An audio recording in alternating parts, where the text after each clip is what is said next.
لا إله إلا الله محمد رسول الله عليه صلاة الله وآله والأحبة. Kisah seorang pemuda yang pergi berhaji. Ibrahim Khawas berkata, "Aku berhaji bersama rombongan banyak teman yang sudah pernah berhaji. Dalam perjalanan, tiba-tiba aku dikuasai dorongan untuk menyendiri dan timbul keinginan kuat dalam diriku untuk pergi meninggalkan rombongan itu. Maka aku tinggalkan rombongan itu dan mengambil jalur lain seorang diri. Aku teruskan perjalanan sendirian ini selama 3 hari 3 malam tanpa henti dan tak pernah terpikir olehku makan maupun minum. Setelah berjalan 3 hari 3 malam, aku sampai di hutan yang rimbun dan hijau, di mana tumbuh buah-buahan dan bunga-bunga dari berbagai jenis. Semuanya baunya harum dan manis. Di tengah-tengah tempat ini ada sebuah sumber air yang bergolak. Aku menganggap inilah surga yang benar-benar mengagumkan. Aku masih dalam keterpanaan ketika melihat serombongan orang yang sedang berjalan menuju ke arahku. Wajah-wajah rombongan ini seperti manusia. Mereka mengenakan kain indah yang bergambar. Mereka mengelilingiku dan memberi salam. Aku jawab salam mereka dan berkata, "Di mana kalian dan di mana aku?"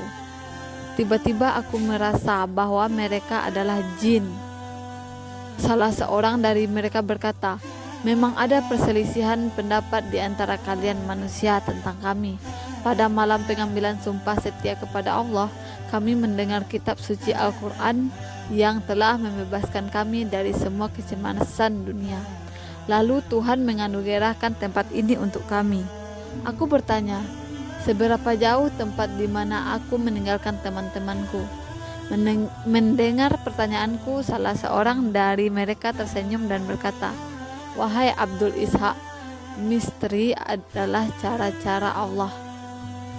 Seorang pemuda dari bangsamu pernah datang ke sini dan meninggal di tempat ini. Lihatlah, inilah kuburannya." Mereka menunjuk sebuah kuburan. Aku melihat kuburan yang berada di tepi kolam itu, dikelilingi taman kecil di mana tumbuh aneka bunga yang belum pernah aku lihat. Kemudian jin itu berkata, "Jarak ke tempat itu dari sini memakan waktu berbulan-bulan lamanya." Ibrahim berkata, "Baik, beri aku ciri-ciri anak muda itu."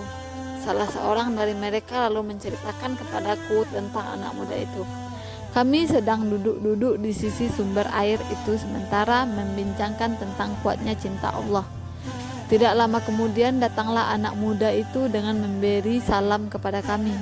Kami jawab salamnya dan bertanya, "Wahai anak muda, dari mana asalmu?"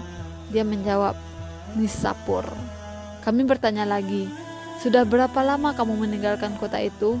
Dia menjawab, 7 hari. "Apa tujuanmu meninggal kota itu?" Tanya kami lagi. Aku mendengar firman-firman suci, di antaranya adalah, "Dan kembalilah kepada Tuhanmu dengan penuh penyesalan dan berserah dirilah kepadanya sebelum datang azab, dan kemudian kamu tidak dapat ditolong." Surat ke-39 ayat 54. Kami bertanya lebih lanjut, apa yang dimaksud dengan rasa sesal dan azab? Dia lalu menjelaskan, ketika sampai pada pembahasan azab, dia menjerit dan meninggal dunia. Lalu kami menguburkannya di sini. Ibrahim berkata, "Aku sangat terkesan mendengar cerita itu. Karenanya aku dekati kubur itu dan kulihat ada sebuah karangan bunga bakung yang sangat besar. Di bagian kepala kuburnya tertulis kata-kata berbahasa Arab, 'Inilah kubur kekasih Allah. Ia meninggal karena hatinya yang teguh.' Di atas daun bakung tertulis penjelasan kata rasa sesal. Aku membacanya dan para jin itu memintaku memberitahukan maksud kata itu. Mereka menjadi sangat senang dan mulai bersukacita. Mereka berkata, 'Persoalan kami yang menjadi perselisihan di antara kami telah terpecahkan.' Ibrahim berkata, 'Aku lalu merasa ngantuk, dan ketika aku terjaga, aku telah berada di dekat Masjid Aisyah yang tergeletak di daerah Tan'im, dekat Mekah. dan menemukan sebuah karangan bunga terletak di bajuku. Bunga itu tetap aku simpan selama 1 tahun. Anehnya bunga itu tetap segar. Namun demikian, setelah beberapa hari dari 1 tahun itu, karangan bunga itu tiba-tiba menghilang. Wallahu a'lam bishawab. Semoga ini bisa menambah ilmu kita, semoga bermanfaat. Assalamualaikum warahmatullahi wabarakatuh.